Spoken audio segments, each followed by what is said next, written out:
একটা ব্লাশনের মাধ্যমে যদি আপনি আপনার ফেসের পুরো লুকসটা চেঞ্জ করে ফেলতে পারেন বা আপনার মেকআপ লুকটা যদি চেঞ্জ করতে পারেন তাহলে খারাপ কি বলেন তো।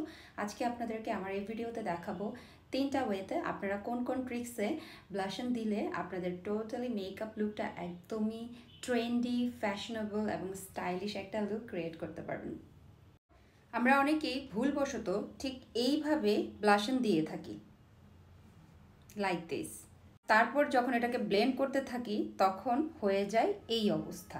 সো এই অবস্থা এইভাবে যদি আমরা ব্লাশন দিয়ে বের হই বা আউটডোরে যাই তাহলে দেখতে খুবই উইয়ার্ড লাগে।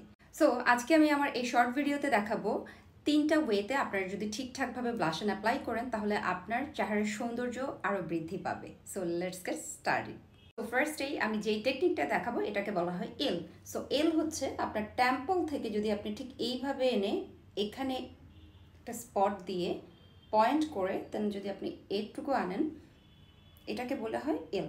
সো এখন এখানে ক্রিয়েট করে নিলাম এল শেপটা। সো আমি এখন একটি বিউটি ব্লাইন্ডারের সাহায্যে এটাকে ব্লেন্ড করে নিব অ্যান্ড দেন আউটপুটটা আপনারা দেখতে পাবেন।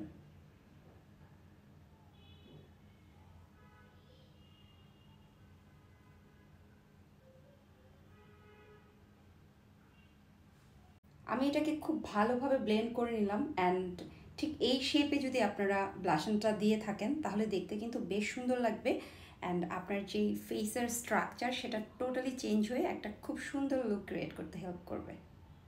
এখন আমি আপনাদের সাথে শেয়ার করব আমার সেকেন্ড ট্রিক্সটা। সো আপনারা এখানে দেখতেই পাচ্ছেন যে আমি একদম বৃত্তাকার করে এখানে ব্লাশন দিয়ে দিয়েছি। রাইট নাও আমি এখানেও দিয়ে দিচ্ছি। সো এইটা খুবই ইজি ওয়েতে আপনারা ক্যাচ করতে পারবেন। আর ঠিক এইভাবে যদি ব্লাশন দেন আপনার এই জায়গাটা লাগবে হচ্ছে সরু আর দেখতে খুবই ভালো লাগবে। সো দ্যাট আমি দুইটাই দিয়ে নিলাম। সি বিউটি ব্লেন্ডারটাকে ঠিক এইভাবে ধরতে হবে, তারপর হচ্ছে এই জায়গাটুকুই হচ্ছে আমাকে ব্লেন্ড করে নিতে হবে, এই জায়গার বাইরে যাওয়া যাবে না। আস্তে আস্তে করে আমি এই জায়গাটা ব্লেন্ড করে নিচ্ছি। আই মিন আমার যেই জায়গায় শুধু ব্লাশনটা আমি দিয়েছি সেই জায়গাটাকে আমি ব্লেন্ড করে নিচ্ছি।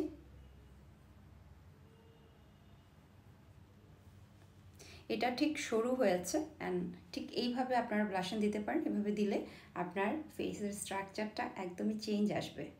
রাইট নাও থার্ড নম্বরে আপনারা যে ট্রিক্সটা ফলো করবেন সেটা হচ্ছে আপনারা ঠিক এইখানে একটা বৃত্ত করে নেবেন এই জায়গায়, এবং আমি এই পাশেও দিয়ে নিচ্ছি এবং এই পাশে ঠিক এইভাবে। অ্যান্ড আমাদের যে নোজ আছে নোজের ঠিক বরাবর এসে ঠিক এইখানে আপনাকে একটা বৃত্ত করে দিতে হবে অ্যান্ড দেন হচ্ছে লাইন করে নিতে, এটাকে আমরা বলি হচ্ছে ভি শেপ। এখানে দেখতেই পাচ্ছেন আমি ভি শেপ করে নিলাম।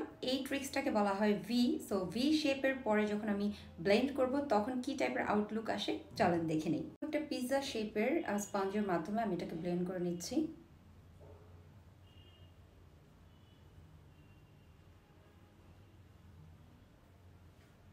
এখন এই পাশেটা করে নিচ্ছি।